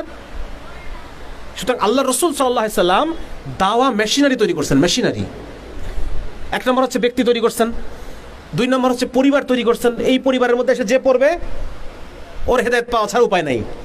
ওমর রাদিয়াল্লাহু তাআলা আনহু বেচারা মারতে গেছে আল্লাহ রসুলকে, যে আমি আজকে আল্লাহ রসুল কতল করে ফেলবো, যায় পড়ছে বোনের পরিবারের মধ্যে। এখন তো বাবা বসেছে মোগলের সাথে, খেতে হবে খানার সাথে নাকি? এখন ওই বসছে পরিবারের মধ্যে ঢুকছে, আর ওই অটো হেদায়েত হয়ে গেছে। আল্লাহ রসুল মক্কাতে কিছু পরিবার তৈরি করলেন, যে পরিবারগুলো একটা হেদায়েতের মেশিন। এখন নবীজি দেখতেছেন যে আমাকে এত আরো বড় মেশিন তৈরি করতে হবে। সেটা কি? হিজরত করো। কি করো? হিজরত করে এই মেশিন দুই মুহাজির আনসার, এই দুই মেশিন মিলে একটা নতুন মেশিন তৈরি হলো, বড় মেশিন। এটা কি? ইসলামী সমাজ। এই সমাজের মধ্যে যে আসতেছে সে হেদায়েত পাচ্ছে, এর মধ্যে যে আসবে সে হেদায়েত পাবে। এখন সমাজকে পরিচালনার জন্য আইন কানুন দরকার। আল্লাহ তাআলা আইন নাজিল করা শুরু করলেন, সমস্ত মাদানী সূরা জুড়ে খালি আইন আর আইন আর আইন। মিলতেছে জিনিসগুলো, মিলতেছে কিনা? এরপর যখন আইন আসলো, এটা একটা রাষ্ট্র হয়ে গেল। কি হলো এটা? মদিনা রাষ্ট্র। এই রাষ্ট্রের মধ্যে এখন বাইরে থেকে কাফের ব্যবসায়ী আসে, ব্যবসায়ী এসে দেখে, কিরে বাবা এ কেমন বাজার, দোকানপাট সব খোলা, এরকম তো জীবনে কোনোদিন দেখি নাই, ছোটবেলা থেকে আজ বয়স হয়ে গেল 50-60 বছর, এইরকম বাজার তো কোনোখানে দেখি নাই, সব নামাজ পড়তে চলে গেছে, দোকানপাট সব খোলা। হেদায়েত পেয়ে গেল, ঠিক না? বনু সাকিফ গোত্রের কাফেররা আসছে, কাফেরদের একটা প্রতিনিধি দল আসছে, কূটনীতি দল, ডেলিগেট। আল্লাহ রাসূল তাদেরকে রাখছে কোথায়? মসজিদে নববীর পাশে তাঁবু খাটায় ওদেরকে ওখানে 3 দিন থাকে। এখানে কাফের 3 দিন আছে, দেখতেছে মুসলমানদের নামাজ, দেখতেছে মুসলমানদের শিক্ষা কার্যক্রম, দেখতেছে মুসলমানদের বিচার কার্যক্রম, দেখতেছে মুসলমানদের রাষ্ট্র পরিচালনা, দেখতেছে। ওদের হেদায়েত হয়ে গেছে। এই মেশিনের মধ্যে যেই পড়বে তার হেদায়েত হবে। যখন রাষ্ট্র প্রতিষ্ঠা হয়ে গেল, এরপর আল্লাহ রাসূল আশপাশের যুদ্ধ শুরু করলেন, নাকি? যুদ্ধ শুরু করলেন। সর্বশেষ যুদ্ধ ছিল আওতাসের যুদ্ধ, আরবদের মধ্যে। আরবদের সাথে লাস্ট যুদ্ধ ছিল আওতাসের যুদ্ধ। আওতাসের যুদ্ধের পরবর্তী বছরের নাম হচ্ছে প্রতিনিধি দলের বছর। সমস্ত আরব গোত্র থেকে আল্লাহ রাসূলের কাছে দলে দলে দলে দলে সব ইসলাম গ্রহণের জন্য আসতেছে। সুতরাং এই যে যুদ্ধ, এটাও একটা হেদায়েতের মেশিন। মুসলমানের যুদ্ধ কি? মুসলমানের যুদ্ধ হেদায়েতের মেশিন। সব ইসলাম গ্রহণ করতেছে এসে এসে। তখন আল্লাহ তাআলা নাজিল করলেন কি? কোন সূরা? ইযা জাআ নাসরুল্লাহি ওয়াল ফাতহ ওয়া রাআইতান নাসা ইয়াদখুলুনা ফি দীনিল্লাহ। হে রাসূল, আপনি দেখবেন তারা দলে দলে ইসলামের দিকে আসতেছে। এত বড় মেশিন আপনি তৈরি করছেন, এই মেশিনের মধ্যে এখন কি? টনকে টন মাল বেরোচ্ছে, টনকে টন এখন প্রোডাক্ট বেরোতে থাকবে, খালি মুসলমান বেরোতে থাকবে। এটা হচ্ছে আল্লাহ রাসূলের কমপ্লিট মেহনত। এই মেহনতটা আমরা ছেড়ে দিছি, ভুলে গেছি। এইটা হচ্ছে পুরা দাওয়া। এটা কি? আজকে আমরা দাওয়া বলতে অল্প একটু বুঝি, অল্প একটু জিনিসকে আমরা দাওয়া মনে করি। এই পুরা জিনিসটা হচ্ছে দাওয়া, ঠিক আছে না? আমরা বল্লিগ মানে তবলিগ করাটাকে দাওয়া মনে করি। তবলিগ মানে কি? পৌঁছায় দেওয়া। এই কথাটা আপনার কাছে কি করলাম? তবলিগ করলাম, পৌঁছায় দিলাম। এইটাকে আমরা দাওয়া মনে করি। শুধু এটা দাওয়া না, এই পুরা যেটা তখন বললাম, এই পুরা মেশিনারিটা হচ্ছে দাওয়া। ইসলামী রাষ্ট্র একটা বড় সড়ো দাওয়া। ইসলামী রাষ্ট্র কি? তন্ময় ভট্টাচার্য দাওয়া পাইছে না? যেই যাবে ইসলামী রাষ্ট্রের মধ্যে দাওয়া পাবে। হ্যাঁ, তারা জিজিয়া দেওয়ার জন্য আসবে, জিজিয়া দেওয়ার জন্য রাজধানীতে আসবে। রাজধানীতে এসে মুসলমানদের আদব, আখলাক, সংস্কৃতি, পরিবারের ব্যবস্থাপনা, বিচার কার্যক্রম দেখবে, তারা হেদায়েত পেতে থাকবে। মুসলমানদের বিচারালয়ে আসবে। এক ইহুদি আসছে, ইহুদি এসে বিচার দিছে কার নামে? খলিফা আলী ইবনে আবি তালেব রাদিয়াল্লাহু তাআলার নামে বিচার দিছে। বিচার দেওয়ার পর ইহুদি তো বুঝতেছে যে খলিফার নামে বিচার দিছি আবার, তাই কি আর হয়? রায় চলে গেছে কার কাছে? কার পক্ষে? ইহুদির পক্ষে রায় চলে গেছে। ইহুদি হেদায়েত হয়ে গেছে। এমন বিচার ব্যবস্থা দেখলে কাফেরের হেদায়েত হয়ে যাবে। এইভাবে হেদায়েত ছড়ানোর কথা, ইসলামটা ছড়ানোর ডিফল্ট ওয়ে হচ্ছে এটা। আজকে আমরা তো অন্য জগতে বসবাস করি। তো জন্য ভাই, মোট কথা এটাই। আপনাদের কাছে আলোচনা শেষ করে নিয়ে আসি। আপনারা অনেকক্ষণ ধরে অনেক গুরুত্বপূর্ণ কথা শুনছেন।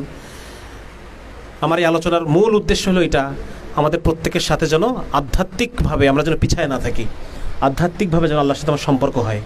এই সম্পর্কের জন্য কিছু সময় বের করতে হবে, নিজেকে নিজে সময় দেওয়ার জন্য কিছু টাইম বের করতে হবে। হ্যাঁ, মনে করবেন যে গভীরে আর কোনো কিচ্ছু নাই, আপনি এক মহাসাগরের মধ্যে ডুব দিচ্ছেন, ডুব দিয়ে একদম তলায় চলে গেছেন। তলায় চলে গিয়ে ওখানে একটা জানালা আছে, ওই জানালার ওই পাশে মানে আপনি আছেন, আপনি আল্লাহর সাথে কথা বলতেছেন। আর আশপাশে কিছুই নাই, কেউ নাই, শুধু কিচ্ছু নাই আশপাশে, শুধু আপনি আর আল্লাহ। যখন সালাতে যখন আমরা দাঁড়াবো, সালাতে দাঁড়ানোর পরে আল্লাহ রাসূল সাল্লাল্লাহু আলাইহি ওয়াসাল্লাম বলতেছেন, এমনভাবে নামাজ পড়ো যেন এটা তোমার শেষ নামাজ। আরেকবার আল্লাহ রাসূল বসে আছেন, বলতেছে, দেখো এমন একজন এখন মসজিদে নববীর গেট দিয়ে ঢুকবে যে একজন মৃত মানুষ।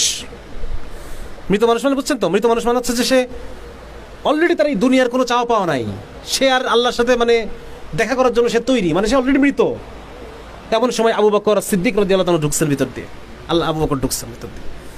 মানে এমন হয়ে গেছেন ওনারা যে আমার আর দুনিয়ায় কোনো চাওয়া পাওয়া নাই, আমার রূহ দাঁড়ায় আছে আর আমার আল্লাহ দাঁড়ায় আছে, আমি আর আমার আল্লাহ, আর কিচ্ছু নাই, আমার শরীর নেই। যে নামাজের মধ্যে আমাদের খালি কি মনে হয়, এই দোকানে কি রেখে আসলাম, আর অমুকে কত টাকা পাবে, মোবাইল ফোনটা কই রেখে আসলাম, এগুলো কেন? কারণ দুনিয়ার সাথে আমার কাট আপ হয় নাই, সম্পর্ক কাট হয় নাই। নামাজে যখন দাঁড়াইছি তখন চিন্তা করতে হবে যে আমি মৃত, আমার এই বডি আর নাই, আমার রুহু আর আমার আল্লাহ, আর কিচ্ছু নাই, শেষ। তার মানে আমার মোবাইল কোথায় গেলেই কি, আর কেউ টাকা পাইলেই কি, আর তো কোনো কিছু পেলে কিছু যায় আসে না, ঠিক না? তো এইরকমভাবে নিজেকে তৈরি করতে হবে যেন আল্লাহ রাব্বুল আলামিনের সাথে আমার একান্ত ব্যক্তিগত সম্পর্ক তৈরি হয়।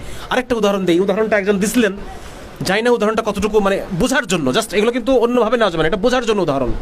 যেমন ধরেন স্বামী আর স্ত্রীর মাঝে একটা সম্পর্ক থাকে, এটা সবাই দেখে, তাই না?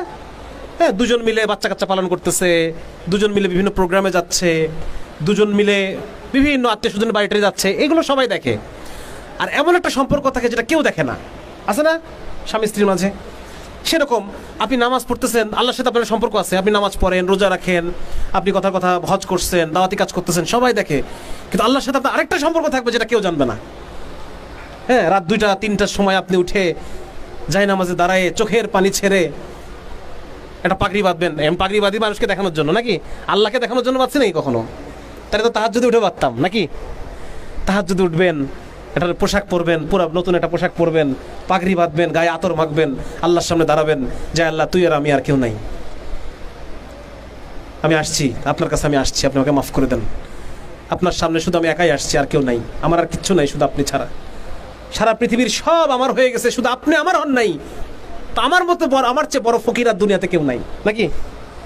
আর সারা পৃথিবীর কিছুই আমার নাই, শুধু আপনি আমার, তাহলে আমার চেয়ে বড় ধনী আর সম্পদশালী আর রাজা বাদশাহ আমার চেয়ে বড় কেউ আর নাই। এইভাবে আল্লাহর সাথে সম্পর্ক তৈরি করতে হবে। সম্পর্ক তৈরি করার এরকম যদি আমার সাথে সম্পর্ক তৈরি হয়, 1 জন 2 জন 5 জন 10 জন 100 জন 1 লাখ মানুষের সাথে আল্লাহর সম্পর্ক তৈরি হয়ে গেছে, আর আটকাতে পারবে কেউ আমাদের? হ্যাঁ, দোয়া করবে আর আসমান থেকে ফেরেশতা নেমে আসবে, আসমান থেকে। হ্যাঁ, যে আল্লাহ, ওই যে রাসূল সাল্লাল্লাহু আলাইহি ওয়াসাল্লাম বদরের আগের দিন দোয়া করছেন নাকি, সারা রাত যায় নামাজে, সারা রাত কাঁদতেছেন আর বলতেছেন আল্লাহ এই কয়টা মানুষ যদি দুনিয়া থেকে মিটে যায়, আপনার নাম নেওয়ার মতো দুনিয়াতে আর কেউ থাকবে না। আল্লাহ আপনি দেখেন আপনি কি করবেন।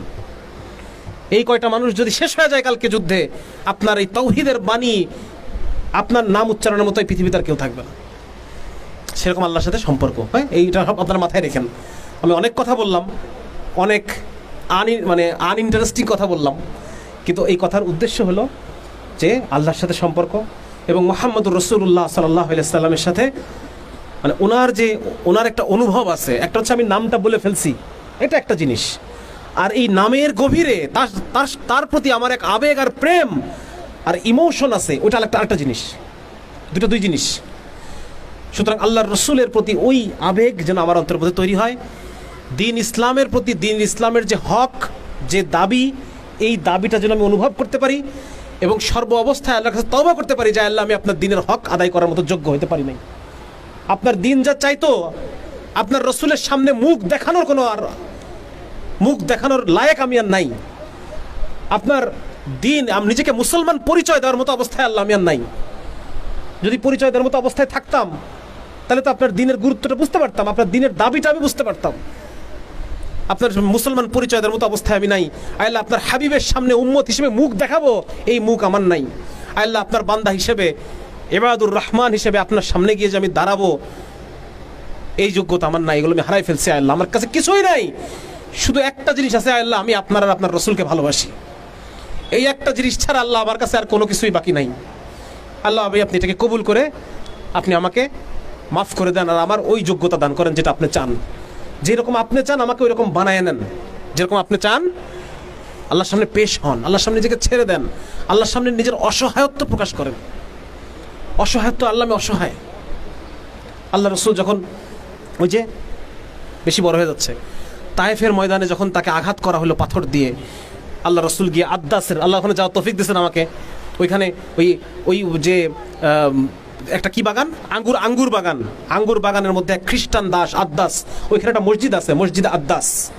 হ্যাঁ, ওইখানে আল্লাহ রাসূল গেছেন, যাওয়ার পর আল্লাহ দোয়া করতেছেন যে আল্লাহ আপনি আমাকে কাদের কাছে পাঠাইলেন, আল্লাহ যদি আপনি আমার উপর সন্তুষ্ট থাকেন আর যা হোক আমার উপর আমার কিছু আসে যায় না। এর মধ্যে আছে না একটা, যদি আপনি আমার উপর খুশি থাকেন আর কে আমাকে কি মনে করলো আর কি করলো এগুলো আমার কিছু আসে যায় না। তো এইরকম ভাবে আল্লাহর সাথে সম্পর্ক তৈরি করবো ইনশাআল্লাহ। ঠিক আছে না ভাই?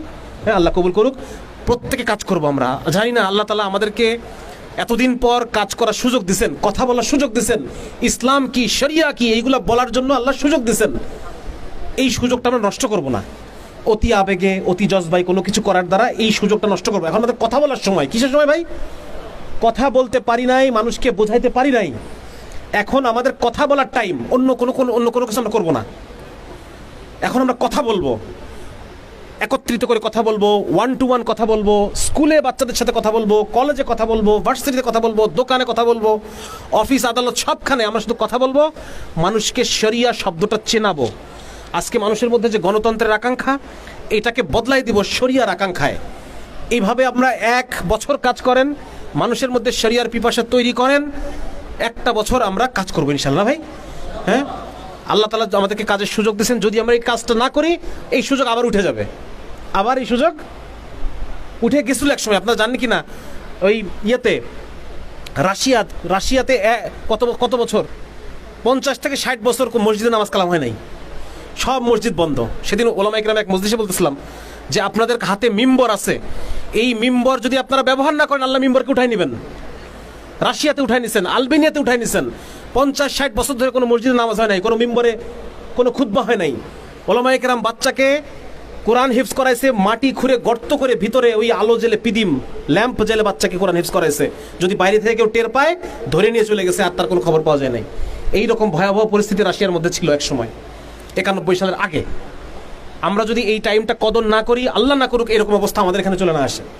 এজন্য এই সময়টা আমাদের দাওয়াতের সময়। ওলামা ইকরাম মিম্বরকে ব্যবহার করেন, আর আমরা যারা জেনারেল শিক্ষিত দায়ী আছি আমরা বিভিন্ন জায়গায় টিম হব, এলাকা ভিত্তিক দল গঠন করব। দল গঠন করে করে আমরা মানুষের মাঝে মৌখিক, সামাজিক এবং অর্থনৈতিক দাওয়াত দিব। মানুষকে অর্থনৈতিকভাবে দাওয়াতি কাজ করব। শুধু কথায় চিরা ভেজে না, শুধু কথায় চিরা ভেজার দিন শেষ।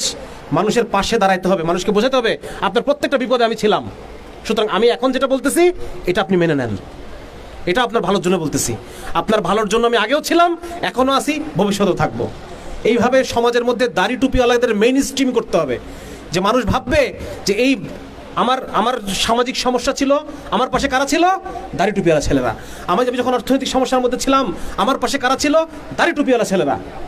সমাজের মেইন স্ট্রিমে আমাদের আসতে হবে। আর ভাই, সিম্বল, প্রতীক, এটার অনেক বড় গুরুত্ব আছে। এই যে মাথায় টুপিটা পরছেন, এটা এক তো আল্লাহ রাসূলের সুন্নাহ, 2 হচ্ছে এটা আমাদের এই অঞ্চলের রাজনীতি, এই অঞ্চলের পলিটিক্যাল হাতিয়ার, পলিটিক্যাল টু গেইন পাওয়ার। এই অঞ্চলে পাওয়ার গেইনের হাতিয়ার হচ্ছে এইগুলা। আপনি এই জুব্বাটাকে সুন্নত পোশাক মনে না করতে পারেন, কিন্তু শত্রু মনে করে এটাকে এইগুলাকে আপনি সুন্নত মনে না করতে পারেন, শত্রু কিন্তু মনে করে। সুতরাং এইগুলো আমাদের পলিটিক্যাল টুল। এক তো এটা আমি আল্লাহ রসুলের ইত্তেবার জন্য পড়ি, আল্লাহর সন্তুষ্টির জন্য পড়ি। 3 নম্বর হচ্ছে এটা আমার পলিটিক্যাল হাতিয়ার। এই জন্য এক ভাই সেদিন বলতেছিলেন যে গরুর গোশত এটা শুধু একটা খাবার না, এটা কি? এটা রাজনীতি, এই এলাকার রাজনীতি, বুঝছেন? খুব গুরুত্বপূর্ণ জিনিস। তো যার কারণে ভাই আমরা ছড়ায় পড়বো, সমাজের মধ্যে দাড়ি টুপিওয়ালাদের মেইন স্ট্রিমিং করবো, ইসলামের মেইন স্ট্রিমিং করবো। হ্যাঁ, আমরা যারা ইসলামপন্থী আছি আমরাই সমাজের মেইন স্ট্রিম। এরকম একটা বয়ান আগামী 1 বছরের মধ্যে আমরা দাঁড় করাবো ইনশাআল্লাহ। আমরা সর্ব অবস্থায় দূরে গিয়ে আপনাদের ত্রাণ দেওয়ার দরকার নেই, নিজের এলাকায় ত্রাণ দেন। আমি বুঝাতে পারছি? নিজের এলাকায় ত্রাণ দেন, দূরে যাওয়ার দরকার নেই আপনাদের। দূরে গেলে ওটা আপনার কে আসছেন এরকম মনে রাখবে না, কিন্তু নিজের এলাকার মধ্যে সামাজিক শক্তি অর্জন করেন, সামাজিক শক্তি অর্জন করেন। এটা হচ্ছে আমাদের এখনকার কাজ। এরপরে ইনশাআল্লাহ আবার পরবর্তীতে আমরা অন্য কোনো কাজ যখন নেব আপনারা সব জানতে পারবেন ইনশাআল্লাহ, যে পরবর্তীতে হ্যাঁ বিভিন্ন সময় আপগ্রেড হবে, বিভিন্ন সময় বিভিন্ন পরিকল্পনা আসবে। বাকি একটা জিনিস, সেটা হচ্ছে যে আমরা কোনো ধরনের কোনো হঠকারিতা, হ্যাঁ কোনো মানে হঠাৎ করে কোনো একটা কিছু করে একটা কিছু মানে অতি নজর কারা কোনো কিছু করা, এগুলো আমরা করবো না। আপনি যদি ইসলামের বিভিন্ন মেহনতের ইতিহাসগুলো আপনি যদি দেখেন, আপনি দেখবেন যে যেই কাজগুলো গোপনে গোপনে চলছে এইগুলো বেশি ফায়দা দিছে, এক সময় বেশি ফায়দা হয়েছে। হামাস এতদিন ধরে যে পরিকল্পনা করছে আমরা টের পাইছি কিছু, কোনো টের পাইছি, ইসরায়েল টের পায় নাই। এত মোসাদের ভয়ে আমরা আদমরা হয়ে পড়ে থাকি, এরাই টের পায় না যে হামাস কি করতেছে গোপনে।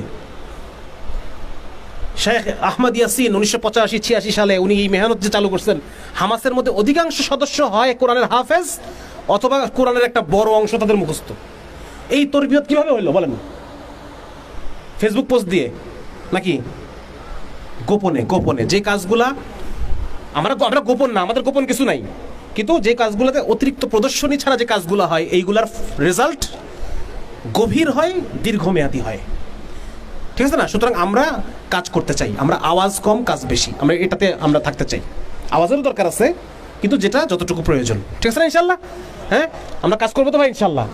একটা বছর আমরা কাজ করতে চাই। আর 2 নম্বর হচ্ছে আপনারা পড়াশোনা করবেন। পড়াশোনাটাও আমাদের একটা কাজ। আপনারা যে যেখানে পড়াশোনা করতেছেন এটা ভালো করে করবেন। সেকুলারদের জবাব দেওয়ার অন্যতম একটা জায়গা হচ্ছে পড়াশোনা। আমরা আমাদের রেজাল্ট দিয়ে জবাব দিব। ওরা তো আমাদের কি বলতে চায় যে মাদ্রাসার হুজুর, এই হুজুর দাড়ি টুপিওয়ালা। হ্যাঁ, দাড়ি যত বাড়ে বুদ্ধি তত কমে, দাড়ি যত বড় হয় মগজ তত ছোট হয়। তাদের কথা হচ্ছে এইগুলা। এটার জবাব কি দিব? কিভাবে দিব জবাব? মিছিল কইরা? তাহলে রেজাল্ট দিয়ে জবাব দিব। একটা সুন্দর উদাহরণ দিই, শেষ করে দিই। আপনারা তো অনেকক্ষণ হয়ে গেছে, বিরক্ত হবে না আবার। আমাদের এক বড় ভাই ছিল ডাক্তার নাফিস ভাই, চট্টগ্রাম মেডিকেলের, চিটাগাং মেডিকেলে পড়তেন উনি। তো উনি বলতেছেন যে আমাদের প্যাথোলজির যিনি স্যার ছিলেন উনি ইংল্যান্ড থেকে ডিগ্রি আনছিল, ইংল্যান্ডের ডিগ্রি তার। এবং সে ছিল খুব মানে গোলামের চেয়ে আরেক ধাপ বেশি গোলাম, মানে কি বলে এটারে, মালিকের চেয়ে এক ধাপ বেশি, মানে কি ব্রিটিশের চেয়ে আরো ব্রিটিশ সে। হ্যাঁ, মানে একদম তার কাপড়ে কোনো ভাঁজ থাকবে না, একদম ইন থাকবে, এটা ইন থাকবে, কোনো ভাঁজ থাকবে না, টাই থাকবে, গরমের মধ্যে কোট থাকবে। হ্যাঁ, এরকম ছিলেন তিনি। এবং খুব প্রায়ই তিনি ইসলাম বিদ্বেষী বিভিন্ন মন্তব্য করতেন। তো একটা টার্ম পরীক্ষা শেষে উনি ক্লাসে আসছে, এসে বলতেছে তোমাদের মধ্যে ফার্স্ট হয়েছে কে? তো নাফিস ভাই বললেন এভাবে যে ফার্স্ট হয়েছে এক হুজুর। তাও হুজুর আবার কি হুজুর, মানে একদম ভ্যাবলা ধরনের হুজুর, মানে এক কালারের পাঞ্জাবি, আরেক কালারের পায়জামা, আরেক কালারের টুপি, মানে একদম তার কোনো মানে নাই আর কি। এই ধরনের এক হুজুর, সে ফার্স্ট। সেকেন্ড হয়েছে কে? আরেক হুজুর। থার্ড হয়েছে কে? ভাই বলতেছে থার্ড হয়েছে আমি দাঁড়ালাম, আরেক হুজুর। এরপর স্যার ওই দিন আর ক্লাস নিলেন না, বের হয়ে চলে গেলেন। ঠিক আছে না? আমাদের তো অন্য কোনো কাজ নাই, আমরা দাওয়াতের মেহনত করব আর পড়াশোনা করবো। ঠিক না ইনশাল্লাহ? রেজাল্ট আমাদের একটা জবাব, রেজাল্ট আমাদের একটা দাওয়াত। হ্যাঁ, এলাকার মধ্যে মারা যখন বলবে যে অমুকের পা ধুয়ে পানি খা, এটা একটা দাওয়াত হয়েছে না? হবে তো ইনশাল্লাহ দাওয়াত। হ্যাঁ, অমুকের পা, এগুলো শুনছি আমরা ছোটবেলায় বহুত, অমুকের পা ধুয়ে পানি খা। তো এই অমুকটা যদি একজন হুজুর হয়, স্বাভাবিকভাবে তার পা ধোয়া পানি খেলে ও হুজুর হয়ে যাবে এক সময়, নাকি? ইনশাল্লাহ। তো এই জন্য আমরা এভাবে দাওয়াতি কাজগুলো করব।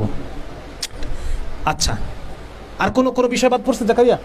কোনো বিষয় উল্লেখ করা দরকার? গতকালকে তো বহু আলোচনা হয়েছে আলহামদুলিল্লাহ, আমি তো যেটা দেখলাম। হ্যাঁ, আমার তো গুরুত্বপূর্ণ আলোচনা প্রায় শেষ। আর যাই করেন ভাই, আল্লাহর সাথে সম্পর্কটা যেন আমাদের থাকে। হ্যাঁ, এটা যেন এটা হারালে মুসলমানের আর কিছুই নাই আসলে। মুসলমানের এক আল্লাহ ছাড়া আর কিছু আছে আমাদের বলেন? কাফেরদের এত বড় বড় অস্ত্র, পারমাণবিক বোমা, এই সেই, শান শওকত, ব্যবসা বাণিজ্য, গোয়েন্দা, আমাদের আল্লাহ ছাড়া কিছুই নাই। এবং আল্লাহই যথেষ্ট আমাদের জন্য, ঠিক কিনা? হাসবুনাল্লাহু ওয়া নি'মাল ওয়াকিল। আল্লাহ রাব্বুল আলামিন আমাদের জন্য যথেষ্ট। আল্লাহ রাব্বুল আলামিন এমন এক জাত, এমন এক সত্তা, তিনি যা চান শুধু কুন বললে ফায়াকুন হয়ে যায়, ইচ্ছা করলেই সেটা হয়ে যায়। এইরকম মানে সেই আল্লাহ তো আজকেও আছে, নাকি? সেই আল্লাহ তো আজকেও আছে। তাহলে আমরা কেন তাকে পাচ্ছি না? দোষ তো আমাদের। আল্লাহ তোর বদলায় যায় নাই, আমরা বদলাই গেছি, আমরা দিনকে ছেড়ে দিছি। আবার যদি আমরা সাহাবীদের মতো করে দিনকে জড়াই ধরি, ওই আল্লাহ আজও আছে, ওই আল্লাহ আবার সাহায্য করার জন্য তৈরি আছেন, ঠিক কি না? হ্যাঁ, এই জন্য ইকবালের যে জবাবে শিকোয়া যে কবিতাটা, তার মধ্যে দুটো লাইন খুব গুরুত্বপূর্ণ, দুটো লাইন। উনি বলতেছেন যে কি মোহাম্মদ কে ওয়াফা তুনে তো হাম তেরে হে, ইয়ে জাহা ক্যা চিজ হে লৌহ কলম তেরে হে। এটার অর্থ হচ্ছে যে যদি মোহাম্মদের ওয়াফা মানে বিশ্বস্ত থাকো, তুমি মোহাম্মদকে যদি মেনে চলো, তো হাম তেরে হে, আমি তোমার। যদি মোহাম্মদ সাল্লাল্লাহু আলাইহি সাল্লামের কদমে কদম অনুসরণ করো, তো আমি আল্লাহ তোমার। ইয়ে জাহা চিজ হে ক্যা, এই পৃথিবী আবার কি জিনিস, লৌহে কলম তেরে হে, লৌহ কলম তোমার। তকদির লিখে নাও নিজের হাতে। লৌহ কলম মানে কি? লৌহে কি লিখছে? তকদির, কলম লিখছে, নাকি? আল্লাহ তাআলা সবাই কলম সৃষ্টি করেন, সেই কলম লৌহের উপরে তকদির লেখে। তার এই ইকবালের কবিতার অর্থ হচ্ছে এটা যে শুধু মুহাম্মদ সাল্লাল্লাহু আলাইহি ওয়াসাল্লামের অনুসরণে যদি আমি ফেরত যাই তাহলে আল্লাহ আমার লৌহ কলম তকদির সব আমার তকদির নিজের হাতে করে লিখে নাও যাও,